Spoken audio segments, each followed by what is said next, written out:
Hello बच्चों, let's read the question. The question says which of the following is the most reactive towards hydrolysis.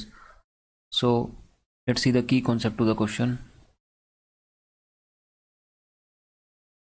तो हमारे पास यहाँ पे की कॉन्सेप्ट होगा hydrolysis of ethers, hydrolysis of ether.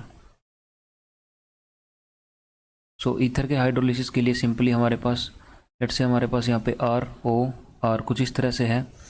तो क्योंकि हमारे पास ऑक्सीजन के पास इलेक्ट्रॉन पेयर होंगे, सो एसिडिक मीडियम में यहाँ पे H+ can easily attack this oxygen, या फिर ऑक्सीजन के जो इलेक्ट्रॉन पेयर हैं वो अट्रैक्ट कर लेंगे H+ को.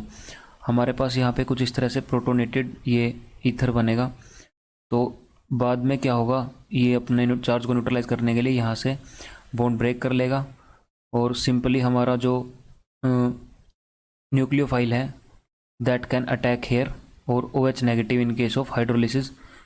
तो यहाँ पे अगर वो अटैक करता है तो इसको डिस्प्लेस कर देगा, और यहाँ पे अटैक करने की पॉसिबिलिटी उसके लिए प्राइमरी में सबसे मैक्सिमम होगी इफ़ अगर यहाँ पे SN2 मैकेनिज्म से फॉलो मान लेते हैं हम हो रही है रिएक्शन. ये अगर हिंड्रेंस कम होगी तो SN1 से होगी और हिंड्रेंस ज़्यादा होगी तो SN2 से होगी.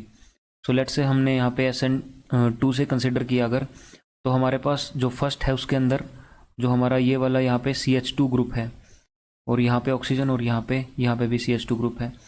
लेकिन in case of this oxygen यहाँ पे हमारे पास कुछ इस तरह से है, तो यहाँ पे स्टेरिक हिंड्रेंस इंक्रीज हो रही है. और इन केस ऑफ C यहाँ पे हमारे पास स्टेरिक हिंड्रेंस ज़्यादा है, क्योंकि इस कार्बन से हमारे 2 मिथाइल ग्रुप्स कनेक्टेड हैं. इस CH ग्रुप से हमारे पास 2 मिथाइल ग्रुप्स कनेक्टेड हैं. And in case of this option D, यहाँ पे भी हमारे पास कुछ इस तरह से यहाँ पे एक बॉन्ड, यहाँ पे एक बॉन्ड और यहाँ पे हमारा अगेन टर्शरी ग्रुप है ये. तो इस केस में हमारे पास हिंड्रेंस ज़्यादा होगी. So according to SN2 mechanism हमारे पास यहाँ पे ऑप्शन A है जो सबसे ज़्यादा रिएक्टिव होगा. Hope you understand the question well. Best of luck.